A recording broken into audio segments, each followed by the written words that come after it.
बोलिए प्रेम से श्री सद्गुरु महाराज की जय।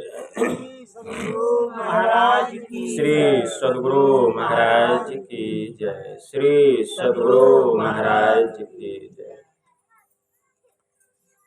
नमामि अमित ज्ञान रूपं कृपालं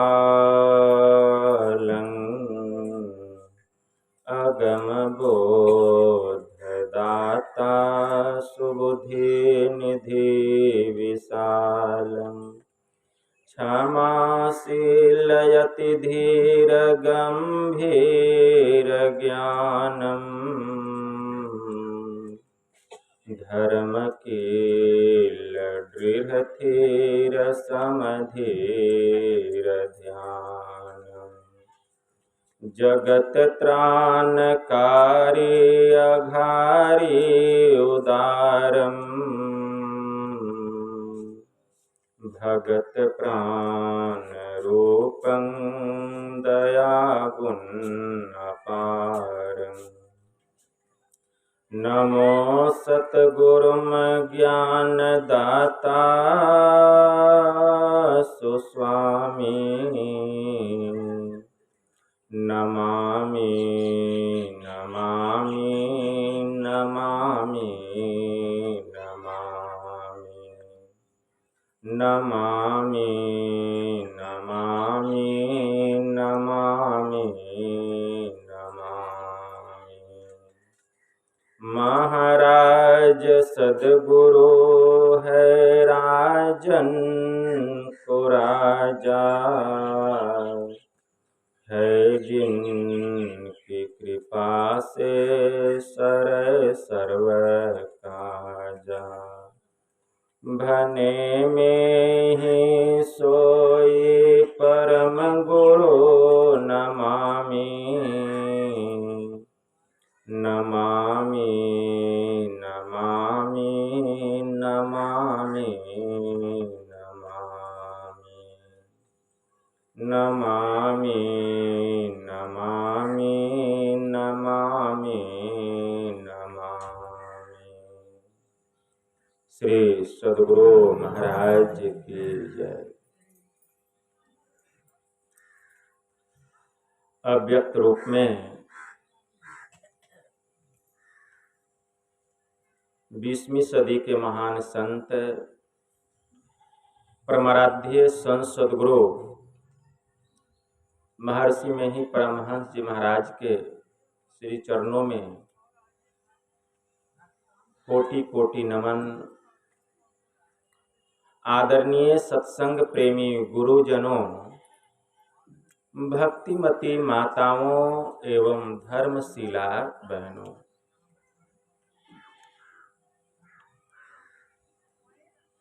आप लोगों को सर्वविदित हो चुका है कि यह संतमत सत्संग का आयोजन हमारे आदरणीय गोविंद बाबू के सुपुत्र गोपाल जी ने अपने पुत्र के जन्म दिवस और गृह प्रवेश के उपलक्ष्य में बड़े ही हर्षोल्लास के साथ घर परिवार के समस्त लोगों ने मिलजुल कर यह संत मत सत्संग का आयोजन किए और आज अंतिम दिन का यह अंतिम पाली का सत्संग है। इस संतमत सत्संग के द्वारा ज्ञान योग युक्त एकमात्र ईश्वर भक्ति का संदेश दिया जाता है। प्रत्येक प्राणी मात्र को बोध कराया जाता है कि ज्ञान क्या है, योग क्या है, भक्ति क्या है, जीव क्या है, माया क्या है, ब्रह्म क्या है। इन सभी रहस्यमयी बातों का ज्ञान सत्संग के माध्यम से यह जो जीव अबोध बना हुआ है, सत्संग श्रवण करते करते एक दिन वह सुबोध और परम ज्ञानी हो जाता है। अभी इस स्तुति, संत स्तुति और गुरु वंदना से पाठ का शुभारंभ हुआ। हम लोगों ने अति ही मनोयोग पूर्वक भक्ति युक्त ढंग से पाठ का श्रवण किया। तत्पश्चात परमाराध्य के द्वारा स्वलिखित सदग्रंथ सत्संग योग चारों भागों से हम लोगों ने भाग 1, 2 और 4 का भी श्रवण किया। पाठ के क्रम में हम लोग ध्यान बिंदुपनिषद के मंत्रों को श्रवण कर रहे हैं। ध्यान बिंदुपनिषद अभी सुने, अंत में क्या बात आई। जो बिंदु को, रत्नों को, जो नाद को, जो महेश्वर के परम पद को जानता है, वही केवल्य परम पद को प्राप्त करता है। लेकिन यह जितना सुनना आसान है, करना बहुत कठिन है। क्योंकि हमारी वृत्ति संसार में फैली हुई है। इसको प्राप्त करने के लिए संसार से अपनी वृत्ति को, अपने सूरत को समेट करके बहिर्मुख से अंतर्मुख करना पड़ेगा, तब इस ज्ञान की प्राप्ति होगी। ज्ञान बड़ा गंभीर है। पहले इसको सुनना पड़ेगा, सुन करके समझना पड़ेगा, और तब करना पड़ेगा, और तब वह प्राप्त होगा। इसीलिए केनोपनिषद में मंत्र आया है, इह चेदी दत्त सत्यम अस्ति न चेदी हा वेदिन महति विनिष्टिः भूतेषु भूतेषु विचित्य धीरा प्रत्यास्माद लोकात् मृता भवन्ति। कि अगर इस जन्म में ब्रह्म को जान लिया तब तो बहुत अच्छा है, लेकिन अगर उसे नहीं जान पाया तब तो बहुत भारी हानि है। विद्वान लोग सर्वत्र प्राणियों में उसे उपलब्ध करके इस लोक से जाकर सदा के लिए अमर हो जाते। तो इस जन्म में अगर ब्रह्म को बौद्धिक रूप में सुन करके भी अगर हम जान लेते हैं तो जीव के भीतर में उसका संस्कार पड़ जाता है। और जब तक उस ब्रह्म की पहचान नहीं करा देता है तब तक यह संस्कार बार बार जीव को मनुष्य का शरीर प्रदान कराता है। बोलिए प्रेम से, बार बार मनुष्य का शरीर प्राप्त होगा। क्यों? यह संस्कार अन्य शरीरों में यह संस्कार सहन योग्य नहीं है, क्योंकि अन्य शरीरों से भक्ति नहीं हो सकती। भक्ति जब भी होगी मनुष्य शरीर से होगी। हमारे परमाराध्य ने कहा, जितने मनुष्य तनधारी हैं प्रभु भक्ति कर सकते सभी, अंतर व बाहर भक्ति कर घटपट हटाना चाहिए। इसलिए बार बार यह संस्कार जीव को मनुष्य का शरीर प्रदान कराएगा, और हर शरीर में हम भक्ति करेंगे, और भक्ति करते करते एक दिन हम मुक्ति को प्राप्त करेंगे। क्योंकि भक्ति का परम फल है मुक्ति। लेकिन पहले यह संस्कार तो जीव के भीतर में पड़ जाए, इसी के लिए सत्संग की आवश्यकता है। अभी हम लोग सुन रहे थे ध्यान बिंदुपनिषद के मंत्रों। बीजाक्षरम परम बिंदु नादम तस्योपरि स्थितम सह शब्दम चाक्षरे छिने निह शब्दम परमम पदम। अक्षरों का बीज है परम बिंदु, क्योंकि बिंदु से ही अक्षर की उत्पत्ति हुई है। इसलिए बीजाक्षरम, अक्षरों का बीज है बिंदु। बिंदु के ऊपर में नाद है, मतलब बिंद में तह नाद बोले, रैन दिवस सुहावनम। जहां बिंदु है वहीं पर नाद है। और नाद के ऊपर में अनास ब्रह्म, मतलब अक्षर ब्रह्म, जिसका कभी नाश नहीं होता। और अक्षर ब्रह्म के ऊपर में परमात्मा का परम पद है।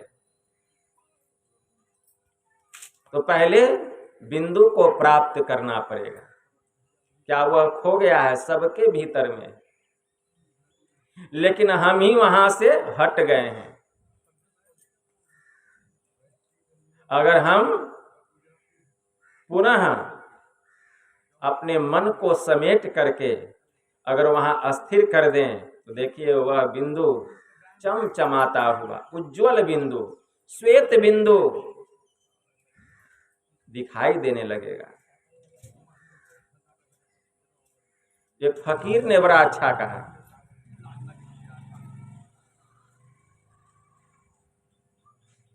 खुदा जुदा की एक ही सूरत, नुक्ता भेद बतलाता है। अरे नुक्ता नीचे, नुक्ता ऊपर, नुक्ता आता जाता है। अरे नुक्ते के हेर फेर से तुमसे जो जुदा हुआ, और नुक्ता जो रखा सिर पर खुद ही खुदा हुआ। आप खुदा लिखिए,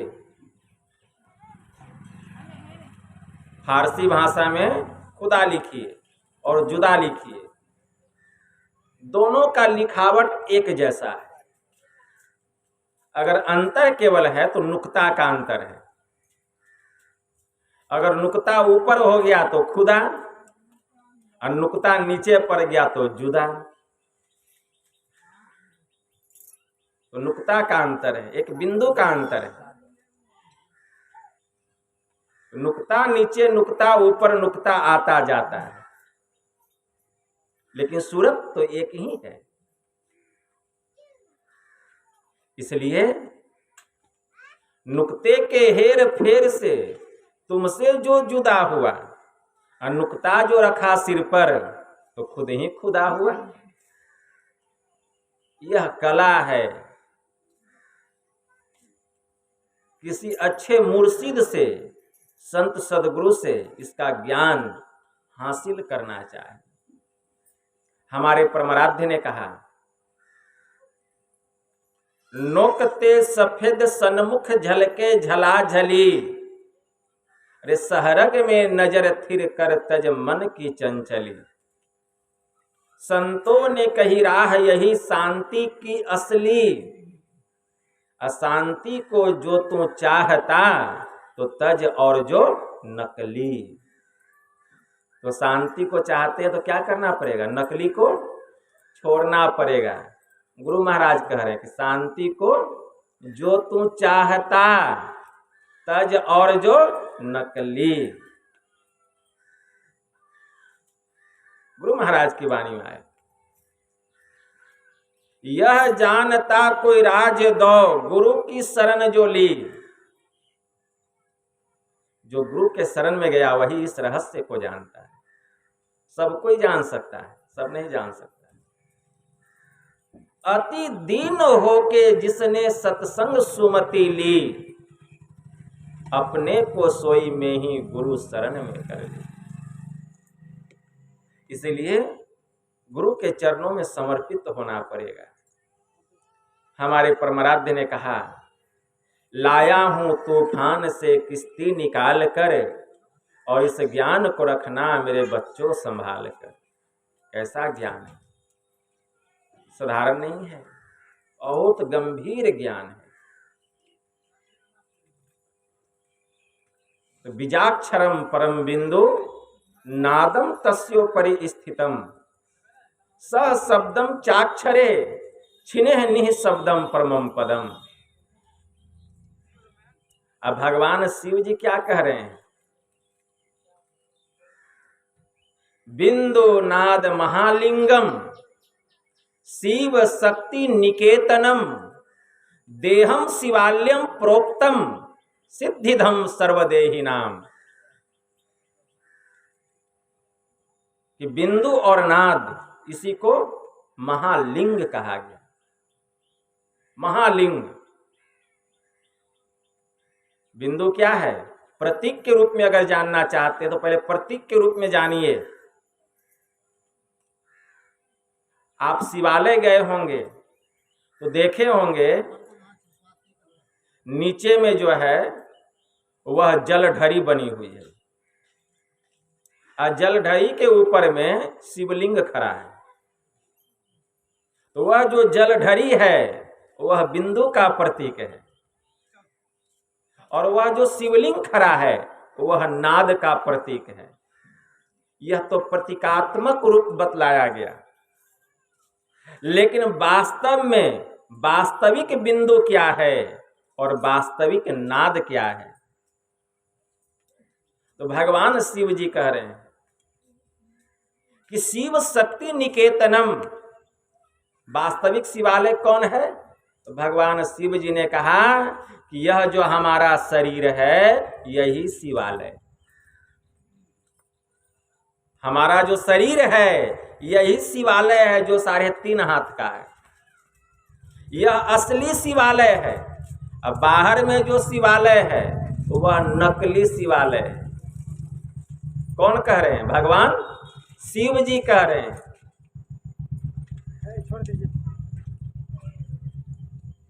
तो असली शिवालय कौन है? हमारा शरीर। और नकली शिवालय कौन है? बाहर में जो हमने बनाया है। क्या से बनाया है?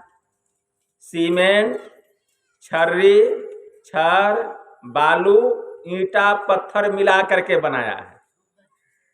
तो वह असली है कि नकली है? वह नकली है, क्योंकि उसको कौन बनाया है?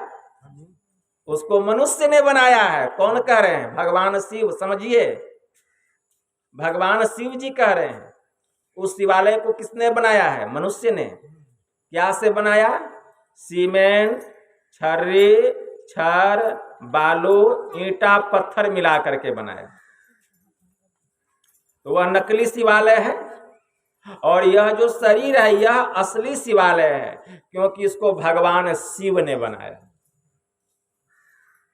अब देखिए, भगवान शिव कह रहे हैं कि अपने बनाए हुए शिवालय में जो नकली शिवालय है, जिसको मनुष्य ईंटा, पत्थर, सीमेंट, छर्री, छर, बालू से मिला करके बनाया है, उसमें जाता है जल ढारने के लिए। जाता है ना? बनाया हुआ किसका है? मनुष्य का। नहा धो करके जाता है।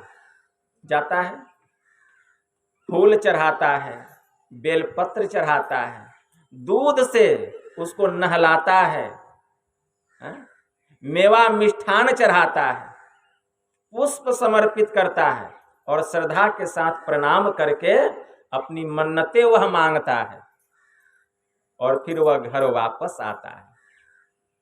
उसमें कोई भी वह पाप कर्म नहीं करता है। उस शिवालय में वह मांस मछली नहीं खाता है।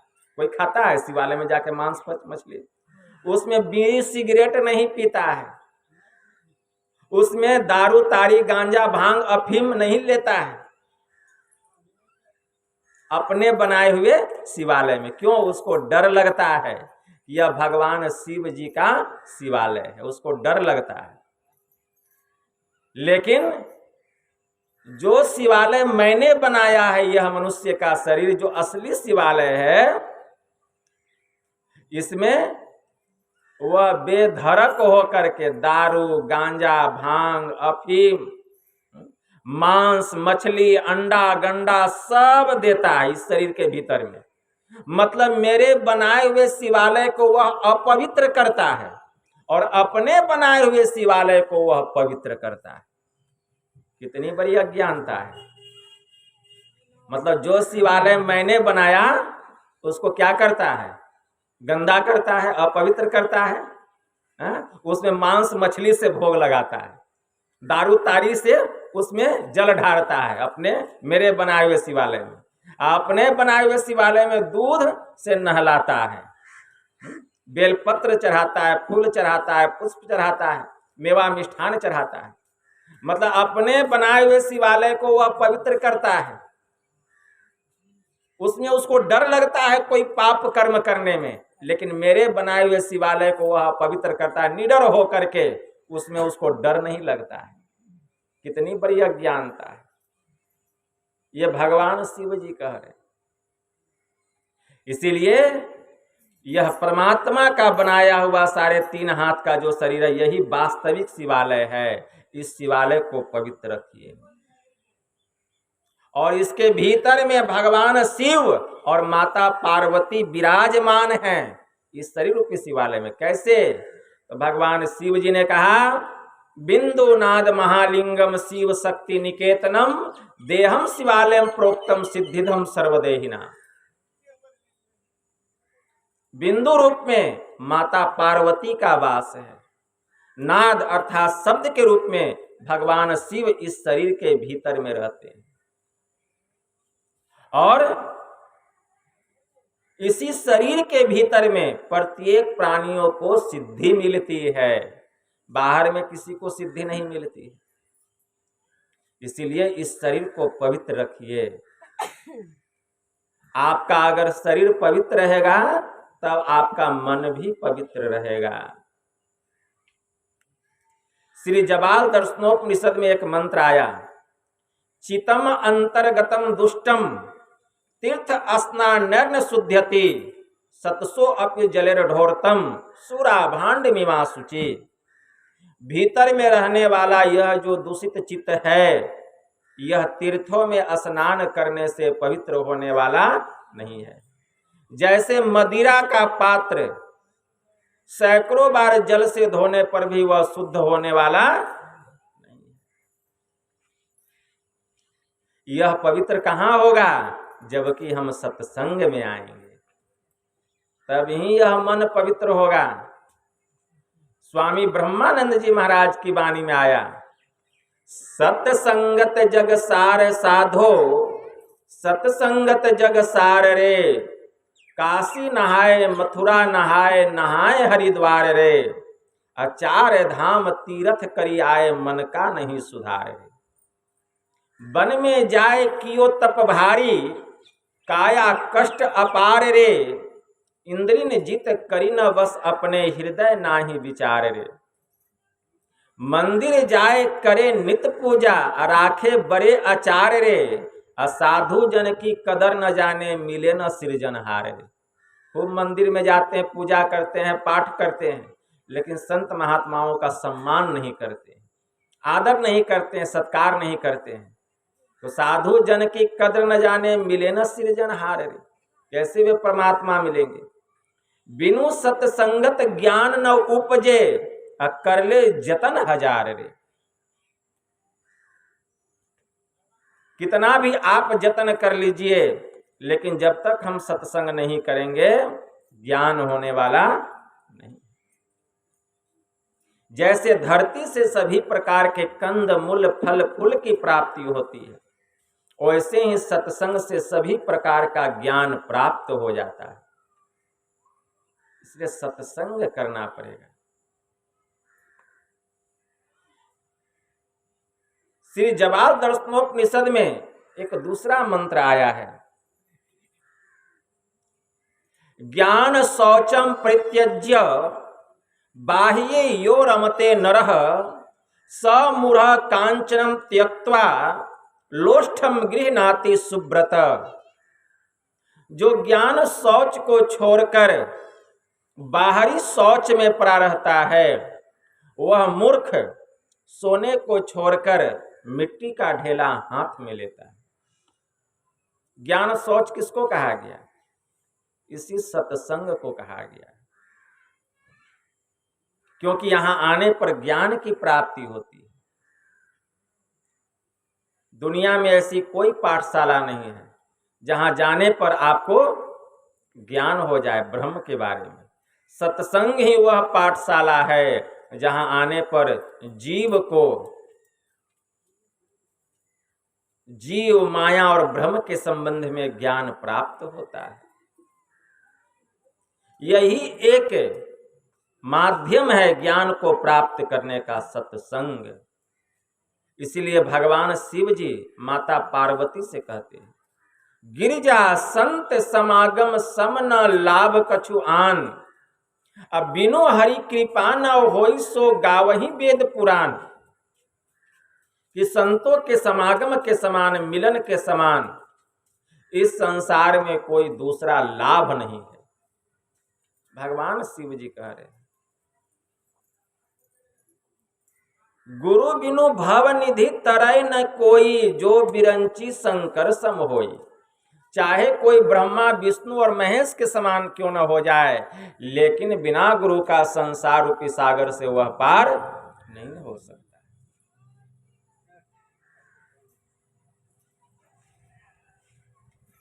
ध्यान बिंदु उपनिषद में मंत्र आया है,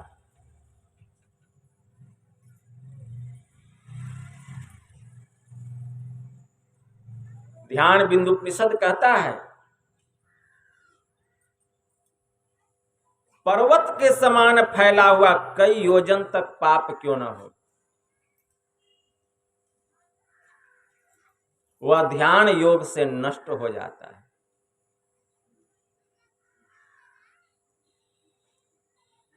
यदि शैल समंग पापं विस्तीर्णम बहुयोजनम भिद्यते ध्यान योगेन नान्यो भेदः कदाचन। ध्यान योग के अलावा पापों का नाश करने वाला कोई दूसरा उपाय नहीं है। न हुआ था, न हुआ है, न भविष्य में होने वाला है। ध्यान करना पड़ेगा। अभी सुन रहे थे, गुरु महाराज की वाणी में आया, अद्भुत अंतर की डगरिया जा पर चलकर प्रभु मिलते। जिस रास्ते पर चलकर परमात्मा की प्राप्ति होती है, प्रभु का दीदार होता है, साक्षात्कार होता है, वह रास्ता कहाँ का है? बाहर का है कि भीतर का है? तो हमारे परमाराध्य ने कहा अद्भुत मतलब रोचक, रहस्यमयी, बड़ा ही रहस्यमयी वह रास्ता है जिस रास्ते पर चलकर परमात्मा का दीदार होता है। और वह रास्ता बाहर का नहीं, अद्भुत अंतर की डगरिया, वह भीतर का रास्ता है, बाहर का रास्ता नहीं है। उस रास्ते का भेद कौन बतलाएंगे? दाता सतगुरु धन्य धन्य जो राह लखा देते। उस रास्ते का भेद संत सदगुरु बतलाएंगे। इसलिए कितना बार उनको हम धन्यवाद दें वह कम होगा। जो उस रास्ते पर चलेंगे उनको सुख मिलेगा। चलत पंथ सुख होत महा है, जहां अझर झरते। वहां प्रकाश और शब्द रूपी अमृत की वर्षा हो रही है। अमृत ध्वनि की नौबत झहरत, बर भागी सुनते। जो सौभाग्यशाली पुरुष होते हैं, जो भक्त होते हैं, वही उसको सुनते हैं। अमृत ध्वनि की नौबत झहरत। अमृत क्या है? संत दरिया साहब बिहारी की वाणी में आया, अमृत है सब बातों की बात, अमृत है संतों के पास, दरिया अगम नाम अनंत, जाको पी पी अमर भय संत। जो बिंदु और नाद की साधना करते हैं वे उस अमृत को पीते पीते एक दिन सदा के लिए अमर हो जाते हैं, मुक्त हो जाते हैं। लेकिन इस ज्ञान को जानना बहुत कठिन है। कितना कहा जाए। बिंदु के संबंध में, बिंदु किसको कहा गया? एक छोटा सा छोटा चिन्ह जिसका स्थान तो है लेकिन उसमें परिमाण नहीं। मतलब न उसमें लंबाई है, न मोटाई है, न चौड़ाई है, न गहराई है। उसका स्थान है। वह स्थान कहाँ है? हमारे शरीर के भीतर में। हमारे शरीर के भीतर में कहाँ है वह स्थान? दोनों आंख और नासिका, दोनों आंख और नासिका का जो मिलन स्थान है, ठीक उसके सामने वह स्थान है। वह स्थान ऐसा है जहां बिंदु प्रकट होता है, उसका शरीर और शरीर के किसी भी अंग से उसका कोई संबंध नहीं है। वह बिंदु हमारे भीतर में प्रकट होगा, लेकिन शरीर और शरीर के किसी अंग से उसका कोई संबंध नहीं होगा। कितनी विचित्र बात है। हमारे भीतर है, लेकिन फिर भी शरीर और शरीर के किसी अंग से उसका कोई संबंध नहीं। लेकिन बिंदु को जानने के पहले हमें रेखा को जानना पड़ेगा। रेखा किसे कहते हैं? जिसमें केवल लंबाई हो, उसमें चौड़ाई नहीं हो, मोटाई गहराई कुछ भी नहीं हो, केवल लंबाई हो। बाहर में कोई भी ऐसी रेखा नहीं है। अगर एक महीन पेंसिल के नोक से एक लकीर खींचिए, उसमें भी कुछ न कुछ मोटाई हो जाएगी, गहराई हो जाएगी। इसीलिए बाहर में जितना भी रेखा है सब काल्पनिक रेखा है, कोई वास्तविक रेखा नहीं है। वास्तविक रेखा क्या है? जिसमें केवल लंबाई हो। वास्तविक रेखा है हमारी आंख से निकलने वाली दृष्टि की धार, यही वास्तविक रेखा है। इसमें केवल लंबाई है। आंख को देखते हैं, लेकिन आंख से जो निकलने वाली दृष्टि है, इसको देख रहे हैं? कोई देखते हैं? आंख को तो देख लेते हैं, लेकिन आंख से निकलने वाली जो दृष्टि की धार है, उसको देख पाते हैं? नहीं देख पाते। कितना महीन है, कितना सूक्ष्म है, इसमें लंबाई कितनी है। हम इसी दृष्टि से सूरज को देख लेते हैं, सितारों को देख लेते हैं, चांद को देख लेते हैं, कितनी लंबाई है। इसी को रेखा कहा गया। वास्तव में दृष्टि आंख को नहीं कहते हैं, दृष्टि आंख को नहीं कहते हैं। आंख में जो देखने की शक्ति है उसी को दृष्टि कहते हैं, उसी को निगाह कहते हैं। बड़ा ही शक्तिशाली चीज है यह दृष्टि। यह दृष्टि जो है साइंस को प्रकट कर दिया है। अगर दृष्टि नहीं होती तो विज्ञान नहीं होता। दृष्टि बड़ी ताकतवर चीज है। आंख से निकलने वाली जो दृष्टि है, अगर यह एक हो जाए तो जहां दृष्टि की दोनों धार मिलेगी वहीं बिंदु प्रकट हो जाएगा। क्योंकि दो रेखाओं का मिलन स्थान एक बिंदु कहलाता है। जहां दो रेखाएं जाकर के आपस में मिलती है वहां एक चिन्ह बनता है, उसी को बिंदु कहते हैं। तो हमारी आंख से जो निकलने वाली दृष्टि की धार है, यह समांतर रेखा में गमन कर रही है, और समांतर रेखाएं कभी आपस में मिलती नहीं है। इसीलिए बाहर में कोई कितना भी आंख खोल करके दृष्टि को एक करने का प्रयास करे तो यह एक होने वाली नहीं, मिलने वाली नहीं है। क्योंकि हमारी दृष्टि समांतर रेखा में गमन कर रही है। अगर हम चाहते हैं कि दृष्टि की दोनों धार एक हो जाए और तब इसकी शक्ति देखने में आए जहां बिंदु प्रकट होगा, तो इसके लिए आंख को बंद करना पड़ेगा, क्रिया उलटनी पड़ेगी। आंख को बंद करके गुरु इंगित स्थान पर मन को लगाना पड़ेगा,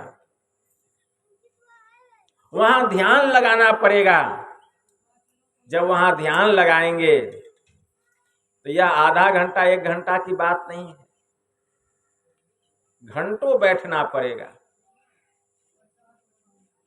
जब वहां ध्यान लगाएंगे, गुरु इंगित स्थान पर, निर्दिष्ट स्थान पर मन भागेगा। क्योंकि यह जो मन है, यह मन बड़ा शैतान है। मन जो है बड़ा शैतान है, हलचल करते रहता है। संत पलटू साहब की वाणी में आया, मन नहीं पकड़ा जाए बहादुर जवान है, करत रहे खुरखंद बड़ा शैतान है। ऐसा यार हरीफ बसे इस हलक में, अरे हाँ रे पलटू उड़ता कोस हजार पंख बिनु पलक में। मन को पंख नहीं है, लेकिन एक पल में देखिए कहां से कहां चला जाता है। आप ध्यान करने बैठिए, अब मन को लगाइए गुरु निर्दिष्ट स्थान पर, मन कितना देर ठहरता है, भागता है। Calcutta, Bombay, Delhi, Japan, Norway, Sweden, जहां कभी नहीं गए वहां चला जाता है। यह मन ऐसा है। मन को समेटना बहुत कठिन है। अर्जुन ने भगवान श्री कृष्ण से यही बात कही थी कि चंचलम ही मनः कृष्णा परमार्थी बल्लव डढ़िरम तस्याहम निग्रहम मन्ये वायोरियुषु दुष्करम। यह केशव, यह मन बड़ा ही चंचल है। हे प्रभु, यह मनुष्य को मथ डालता है। हे प्रभु, एक क्षण में यह कहां से कहां चला जाता है, क्या से क्या करा देता है, कहना मुश्किल है, कहना मुश्किल है। जैसे वायु को, हवा को मुट्ठी में कैद करना बड़ा ही कठिन है, उसी तरह से इस मन को बस में करना बड़ा ही दुष्कर है। तो भगवान महायोगेश्वर श्री कृष्ण ने अर्जुन की बात का समर्थन करते हुए कहा, असंशयम महाबाहो मनो दुर्निग्रहम चलम अभ्यासेन तु कौन्तेय वैराग्येन च गृह्यते। हे महाबाहु अर्जुन, इसमें संशय नहीं, अवश्य ही यह मन बड़ा बलवान है, बड़ा शैतान है। बड़ा बलवान भी है और बड़ा शैतान भी है। क्यों? क्योंकि मन की मते न चालिए, यह मन तो है पक्का चोर, ले डूबेगा दरिया में, ले जाएगा नरक की ओर। यह मन नरक में ले जाने वाला है। इसलिए अर्जुन, इसमें संशय नहीं, यह मन बड़ा बलवान है, बड़ा शैतान है। एक क्षण में यह कहां से कहां चला जाए, क्या से क्या करा दे, कहना मुश्किल है। मन अच्छाई की ओर कम जाता है, बुराई की ओर ही ज्यादा जाता है। आप अनुभव कीजिएगा। क्यों? क्योंकि मन हमेशा जीवन भर बुरे ही काम में लगा रहा, जीवन भर विषय भोग किया, जिस जिस जोनी में गया भोग किया, कभी योग किया नहीं, भक्ति किया नहीं, उसी का संस्कार इस मन पर पड़ा हुआ है। अब मन विषय भोग करते करते बलवान हो गया है, पहलवान हो गया है, इसीलिए वो खुरफात मचाता है।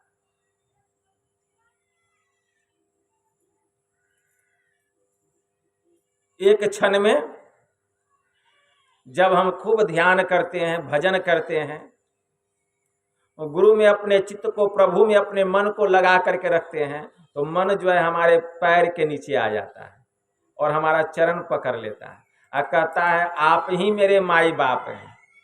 और जरा सा ध्यान, सत्संग, भगवान का भजन करना छोड़ दीजिए, यह मन पैर से, तलवे से उठ करके माथे पर आकर के बैठ जाता है और कहता है, बेटा अब क्या करोगे, अब तो हम ही तुम्हारे बाप हैं, और जो चाहता है वही कराता है। यह मन ऐसा है। इसीलिए अभ्यासेन तो कौन्तेय वैराग्येन च गृह्यते। हे महाबाहु अर्जुन, अभ्यास और वैराग्य से यह मन बस में होता है। तो अभ्यास करना पड़ेगा। किसका अभ्यास करे कि मन बस में हो जाए? तो भगवान श्री राम ने मुक्ति कोपनिषद में हनुमान से कहा, एक तत्वाधीराभ्यासा ध्यावन विजितम मनः, कि हे हनुमान, जब तक यह मन पूर्ण रूपेण बस में न हो जाए, तुम एक तत्व का अभ्यास करो। वही एक तत्व यह परम बिंदु, जिसका बांट नहीं किया जा सकता, जिसका भाग नहीं किया जा सकता, जहां पर जीवात्मा की बैठक बतलाई गई, इसी बिंदु के मध्य में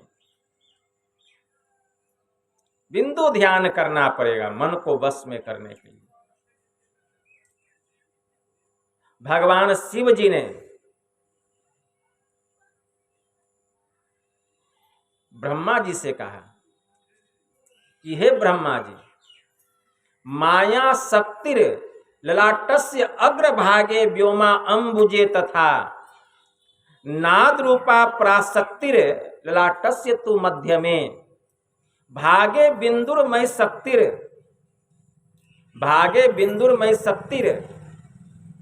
ललाटस्य प्राम सके बिंदु मध्य च जीवात्मा,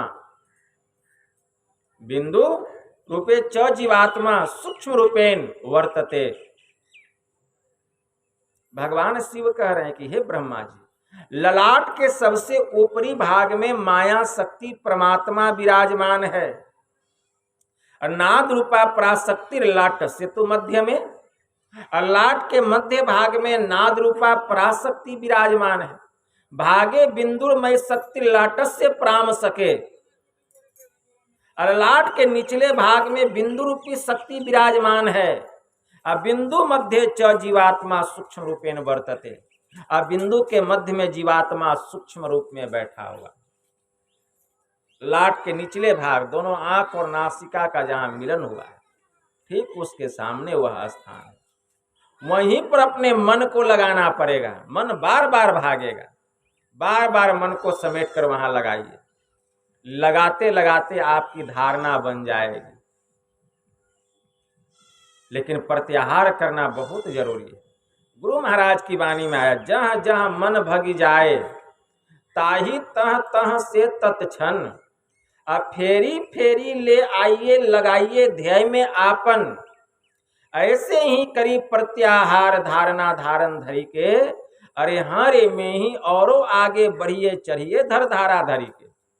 जहां जहां मन भाग जाए वहां वहां से मन को समेट समेट करके गुरु निर्दिष्ट स्थान पर मन को लगाइए। बार बार लगाते लगाते मन वहां लगने लग जाएगा, मन की वहां बैठक होने लग जाएगी। और जब मन कुछ देर तक वहां ठहरने लग जाएगा तो दृष्टि की दोनों धार जाकर वहां मिलेगी और अंधकार का मंडल फटेगा।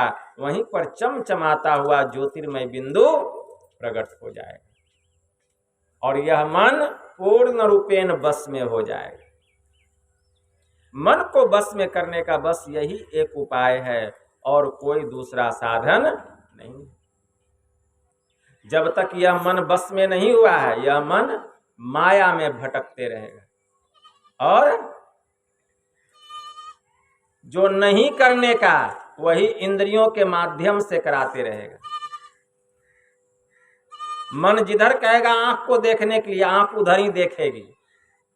मन जिधर कहेगा कान को जो शब्द सुनने, कान वही शब्द सुनेगा।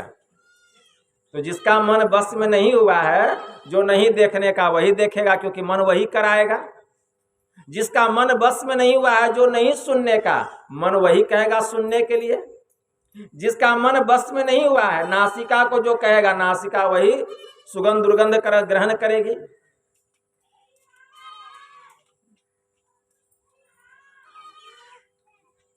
मन पांचों के बस में पड़ा, मन के बस नहीं पांच, अपने अपने स्वाद में सबही नचावे नाच।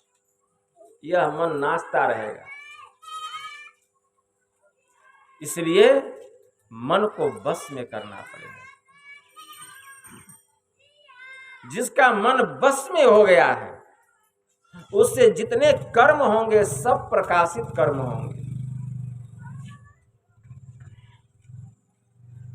लेकिन यह मन माया में पड़ा हुआ है। और माया क्या है? यह ठगनी है। माया महाठगनी, ठगे यह जात है। बचे न या से कोई, लगी दिन रात है, कौरी नाही संग करोरिन जोरी के। अरे हाँ रे पलटू गए हैं राजा रंक लंगौटी छोरी के।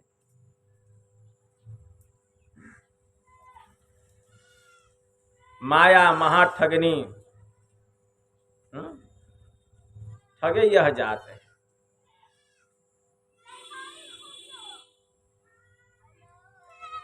संत कबीर साहब की वाणी में आया, मन माया ठगनी हम जानी, केशव के कमला होय बैठी, शिव के भवन भवानी।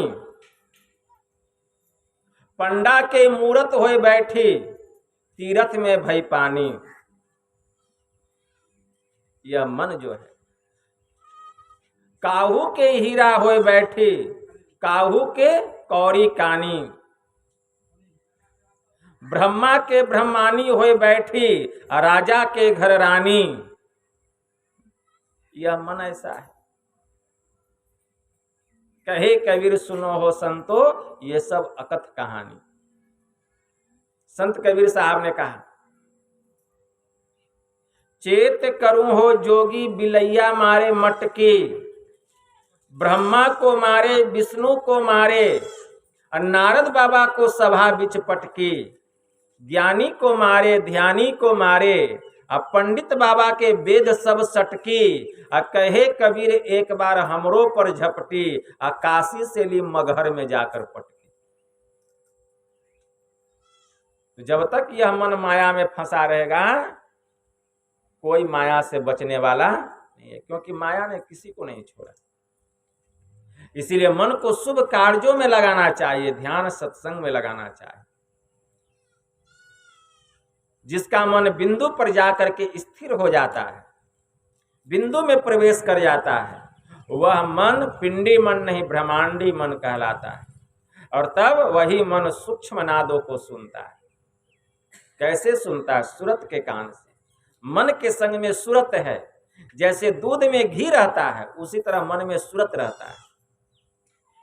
दूध को देख लेते हैं लेकिन घी को नहीं देख पाते, लेकिन दूध में घी है, उसी तरह से मन में सूरत है।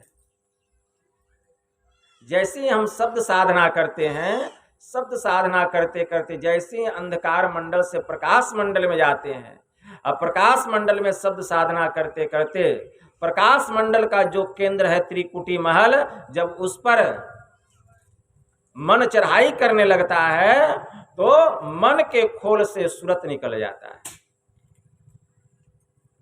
क्योंकि मन की पहुंच वहां तक नहीं है। मन बुद्धि चित्त अहंकार की त्रिकुटी लग दौर, कह दरिया इनके परे रंकार की। जैसे त्रिकुटी महल पर चढ़ाई करती है, मन से सूरत निकलता है, बस मन का अस्तित्व समाप्त हो जाता है।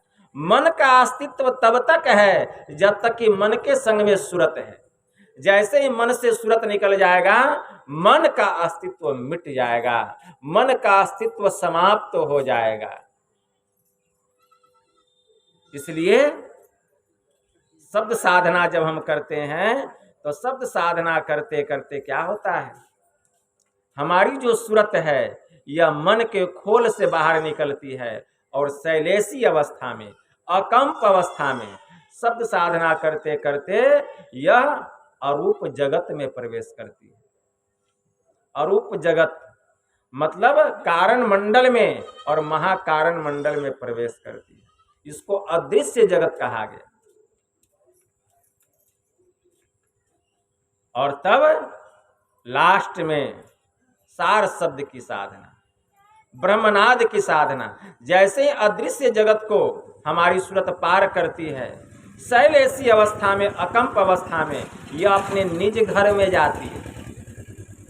निज घर अर्थात केवल्य मंडल में प्रवेश करती है।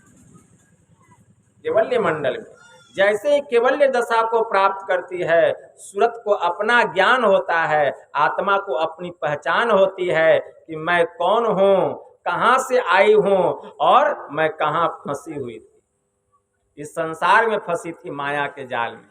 हम कहाँ से आए हैं? परम पद से आए हैं। मैं कौन हूँ? को मैं आया कहाँ से, कित जाना कित सार, को मम जननी को मम पिता, या को कहिए विचार। यही विचार की बात है, वहां ज्ञान होता है। हम कहाँ फंसे हुए थे संसार में, बड़ी आत्मग्लानि होती है, और फिर वही सूरत, वही आत्मा सार शब्द के धार को पकड़ करके सीधे अपने निज घर परमात्मा के परम पद को प्राप्त करती है। यह जीव जो है शिव में जाकर के मिल जाता है। शिव का मतलब क्या होता है? कल्याणकारी, मतलब जीव का कल्याण हो जाता है। यही ज्ञान है। तो जब तक हम ध्यान नहीं करेंगे इस जीव का कल्याण नहीं होगा। हम कहाँ बाहरी संसार में पड़े हुए। उपनिषद पढ़िए, उपनिषद में आया है, वेद का सार है उपनिषद। उपनिषद में एक मंत्र आया है, मैत्रेय ऋषि ने कहा, पाषाण लोह मणि मृण्मय विग्रहेषु पूजा पुनर्जनन भोग करी मुमुक्षुः तस्माद्यति स्वहृदयार्चारण में कुर्याद बाह्याचरणम परिहरेद पुनर्भवाय।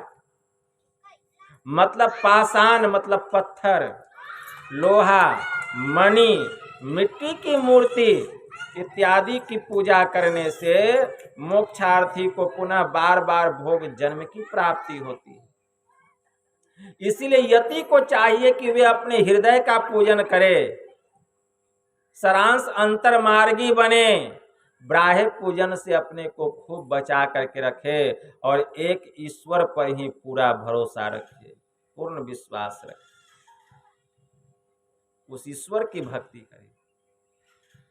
जितने भी देवी देवता हैं सब परमात्मा के बनाए हुए हैं, उनके पास जितनी शक्तियां हैं सब परमात्मा के द्वारा दी गई है।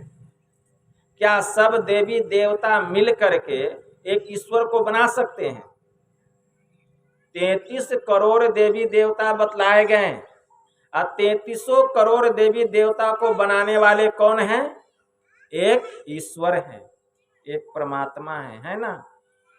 अगर 33 करोड़ देवी देवता मिल जाए तो क्या ईश्वर को बना सकते हैं? नहीं बना सकते।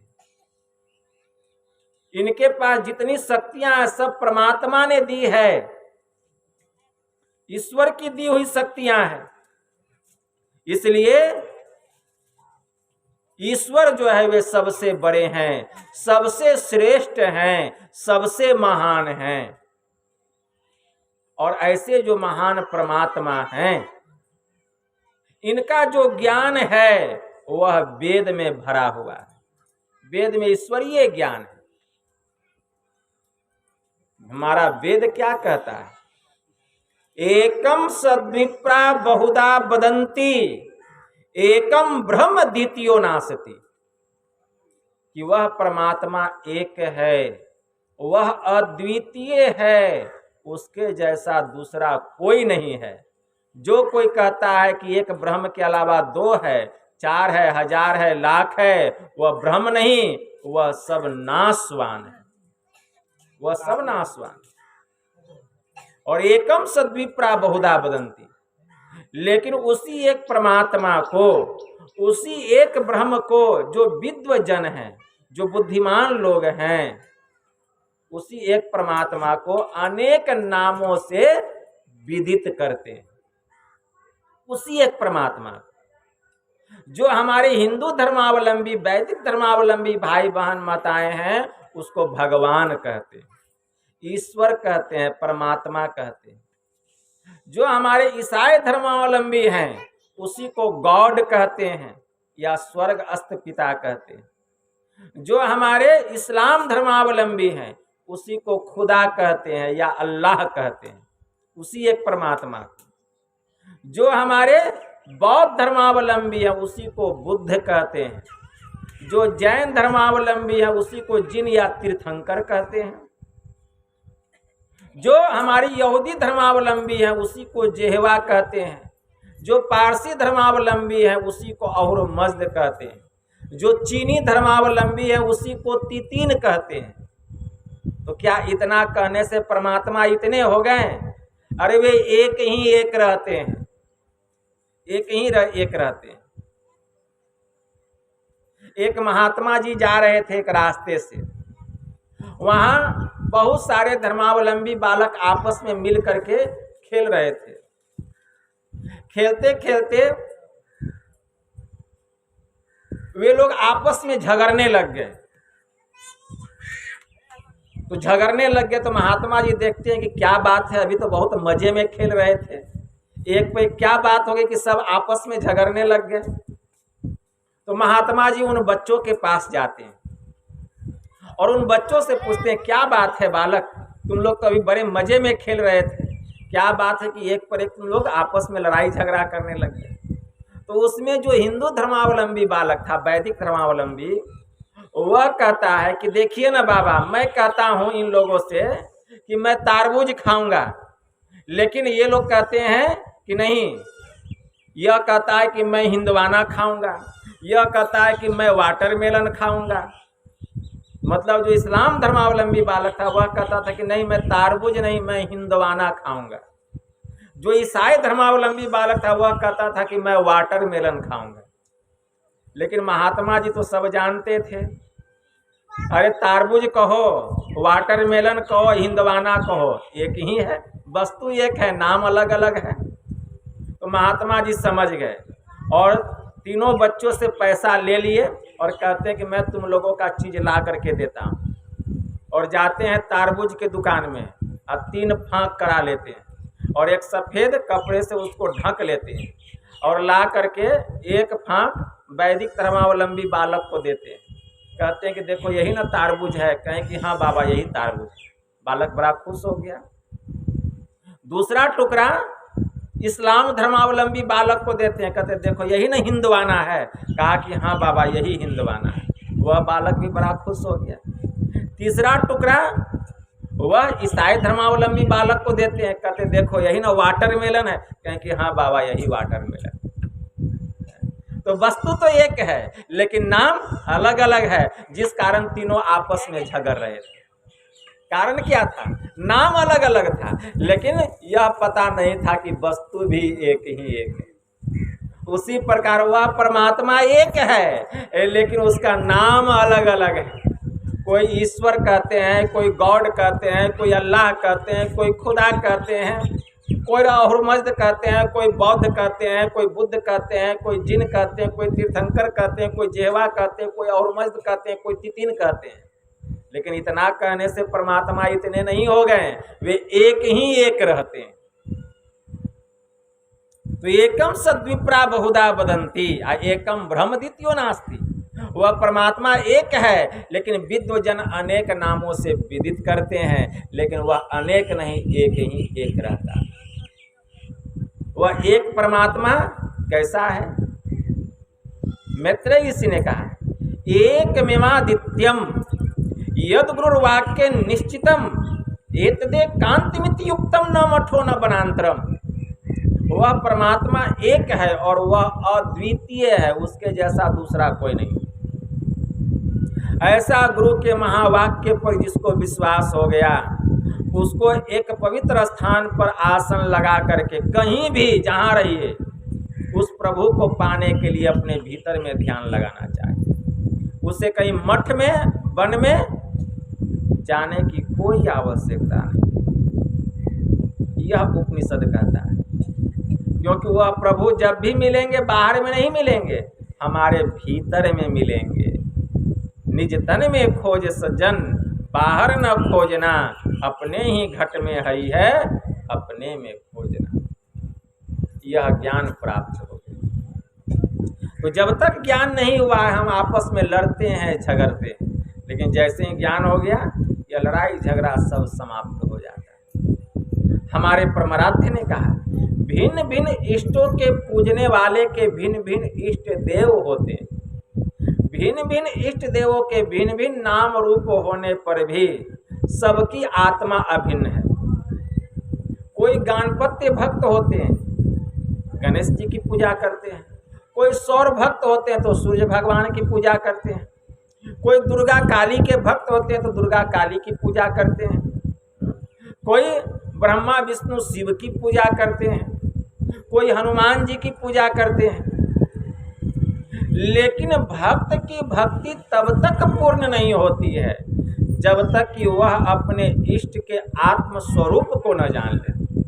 जो भक्त भक्ति करते करते अपने इष्ट के आत्म स्वरूप को जान लेता है, वह यही कहता है जो दुर्गा का स्वरूप है वही काली का भी स्वरूप है, वही ब्रह्मा विष्णु शिव का स्वरूप है, वही हनुमान का स्वरूप है, और वही मेरे गुरु का स्वरूप है, वही मेरा स्वरूप है, और वही ब्रह्म का भी स्वरूप है।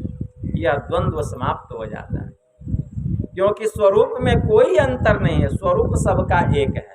रूप अलग अलग है लेकिन स्वरूप अलग अलग नहीं है।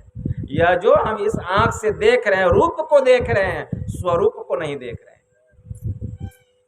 जिस दिन स्वरूप का ज्ञान हो जाएगा, यह द्वंद्व ही समाप्त हो जाएगा। आप देखेंगे कि जो आत्मा मेरे भीतर में वही आपके भीतर में, दोनों में कोई अंतर नहीं है।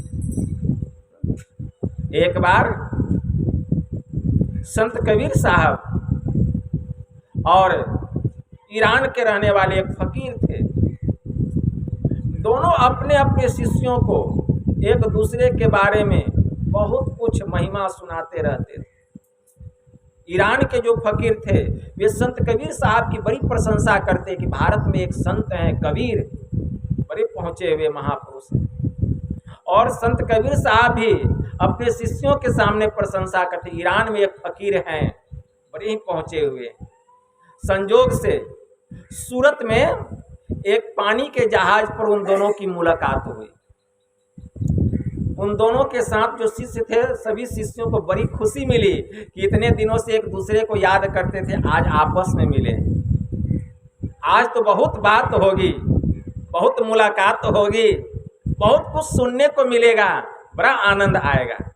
लेकिन जैसे ही दोनों संत मिले उस जहाज पर, दोनों ने एक दूसरे के हाथ में अपना हाथ रख दिया और एक दूसरे को देखते रह गए, कोई बातचीत नहीं किए। जैसे ही अपना अपना स्थान आया उतर गए और अपने अपने स्थान पर आ गए। तो दोनों के शिष्यों ने एक दूसरे से पूछा कि क्या बात है, आप तो बड़ी प्रशंसा करते थे उनकी। संत कबीर साहब से उनके शिष्य पूछ रहे हैं कि ईरान के जो संत हैं आप बड़ी प्रशंसा करते थे, लेकिन उनसे मिले तो कोई बातचीत नहीं किए, केवल हाथ पे हाथ रखे रहे, देखते रह गए। और ईरान के जो फकीर थे उनके शिष्यों ने भी पूछा कि फकीर साहब आप तो संत कबीर की बड़ी प्रशंसा करते थे, मुलाकात हुई लेकिन कोई बात नहीं किया, हाथ में हाथ रखे रह गए, एक दूसरे को देखते रह गए। तो वहीं पर दोनों संतों ने कहा तुम लोग नहीं जानते हो, खूब बातचीत हुई, खूब बात हुई, खूब आनंद आया। जानते हो क्यों? क्योंकि हमारी आत्मा और उनकी आत्मा, दोनों की आत्मा एक है। क्यों? जो आत्मज्ञान को प्राप्त कर लेते हैं तो आत्मा में कोई अंतर नहीं है, स्वरूप का ज्ञान हो जाता है। वे स्वरूप को देखते हैं, रूप को नहीं देखते। तो जो मेरा स्वरूप है वही आपका स्वरूप है। संत कबीर साहब ने कहा स्वरूप अखंडित व्यापी चेतनस्य चेतन, ऊंचे नीचे आगे पीछे दाहिने बाएं अनन्य, बड़ते बड़ा छोड़ते छोटा मीते सब लेखा, सबके मध्य निरंतर वह साईं दृष्टि दृष्टि सो देखा। चाम चश्म सो नजरी न आवे खोजू रूह के नैना, चुन चगुन वजुद न मानो ते सुभा नमुना ऐना, जैसे ऐना सब दर्शावे सो साहब का भेष बनावे, जो अनुमान करे साहब का सो साहब दर्शावे। जाही रूह अल्लाह के भीतर ते ही भीतर के ठाई, अरे रूप अरूप हमारी आस है हम तो दुनहों के साईं, जो कोई रूह आपने देखा सो परमारथ को पेखा, कहे कबीर स्वरूप हमारा साहब का दिल देखा। जो स्वरूप को जान लेते हैं उनको ब्रह्म का ज्ञान हो जाता है, उसकी पहचान हो जाती है। तो स्वरूपता हम एक हैं लेकिन हमारे रूप अलग अलग हैं। जैसे घटाकाश, मठाकाश, और घट के अंदर का आकाश, मठ के अंदर का आकाश, और पटाकाश मतलब पर्दे के अंदर का आकाश, महदाकाश का अटूट अंश है। मादाकाश मतलब खुला आकाश, विस्तृत आकाश। जैसे ही घटाकाश, घड़े को फोड़ दीजिए, घटाकाश खत्म हो गया। घड़े के अंदर के आकाश को घटाकाश कहते हैं, मठ के अंदर के आकाश को मठाकाश कहते हैं। मठ की चार दीवारी को हटा दीजिए, छत को हटा दीजिए, तो अब घटाकाश, मठाकाश और पटाकाश, मादाकाश का अटूट अंश नहीं कहलाकर स्वयं मादाकाश ही कहलाने लग जाते। उसी प्रकार जिस दिन अपने स्वरूप का ज्ञान हो जाएगा, उस दिन हम जीव न कहलाकर ब्रह्म ही कहलाने लग जाएंगे। अरे यहाँ पर 10 घड़ा रखा हुआ है, तो लग रहा है कि सबके अंदर में अलग अलग आकाश है, मतलब खाली जगह। 10 घड़ा को रख दीजिए और 10 रंग का घड़ा रख दीजिए। 10 घड़ा रखिए, 10 रंग का रखिए, तो सबके भीतर में लगेगा कि अलग अलग आकाश है, क्योंकि अलग अलग घड़ा है। लेकिन 10 घड़ा को क्या कीजिए, 10 घड़ा को आप फोड़ दीजिए, क्या होगा, सब आकाश मिल करके एक हो जाएगा। मतलब स्वरूपतः जो है वह एक है, लेकिन रूप अलग अलग है। तो यह ज्ञान तब होगा जबकि हम नाम और रूप दोनों के परे हो जाएंगे, नाम रूपातीत हो जाएंगे, इंद्रियातीत हो जाएंगे। जब तक इंद्रियों के ज्ञान में हम रहेंगे, शरीर के ज्ञान में रहेंगे, स्वरूप का ज्ञान नहीं होगा। शरीर और इंद्रियों से अपने को अलग करना पड़ेगा। जड़ चेतन ही ग्रंथि परी गई, यद्यपि मृषा छुटट कठिनाई। जड़ और चेतन की गांठ पड़ गई है, इसलिए अपना ज्ञान नहीं हो रहा। जब तक जड़ से चेतन अलग नहीं होगा, न अपना ज्ञान होगा, न प्रभु की पहचान होगी। इसी गांठ को खोलने के लिए क्या है, बिंदु ध्यान और नाद ध्यान। बिंदु ध्यान विधि, नाद ध्यान विधि, सरल सरल जग में प्रचारी, सब संतन की बड़ी। जब तक बिंदु और नाद ध्यान नहीं करेंगे, यह ज्ञान नहीं होगा। इसी के लिए यह सत्संग है। तो इस संत मत के सत्संग के द्वारा यह संदेश दिया जाता है कि वह ईश्वर एक है, और ईश्वर के पास जाने का रास्ता एक है। वह रास्ता बाहरी दुनिया का नहीं है, हम सबके भीतर में। उस रास्ते का भेद कौन बतलाएंगे, संत सदगुरु बतलाएंगे। इसीलिए जब तक हम संतों के शरण में नहीं जाएंगे, उसके भेद का पर्दा खुलने वाला नहीं, उस रहस्य पर से पर्दा हटने वाला नहीं है। इसलिए हम संतों के शरण में जाएं। भगवान कृष्ण ने कहा, तद्विधि प्राणी पातेन परिप्रश्नेन सेवया उपदेशयन्ति ज्ञानम, उपदेशयन्ति ते ज्ञानम। कि हे अर्जुन, तत्वदर्शी महापुरुषों के शरण में जाओ, उनको दंडवत प्रणाम करो, कुछ दिनों तक उनकी सेवा करो। तुम्हारी सेवा से प्रसन्न होकर वे तुमको आत्मज्ञान का, ब्रह्म ज्ञान का रहस्य बताएंगे। और उस रहस्य को जानकर जब तू ध्यान करेगा, तो पहले तुझे अपना ज्ञान होगा, तदंतर मेरे स्वरूप की पहचान होगी, और तू सदा के लिए दुखों से छूट जाएगा। उपदेशयन्ति ते ज्ञानम ज्ञानिन अस्वतत्वदर्शिना, तत्व का ज्ञान हो जाएगा, अपनी पहचान हो जाएगी, तू सदा के लिए दुखों से छूट जाएगा। इसीलिए यह ज्ञान बड़ा गंभीर है। कितना भी हम सुनेंगे, लेकिन कुछ न कुछ अलग सुनने को मिलेगा।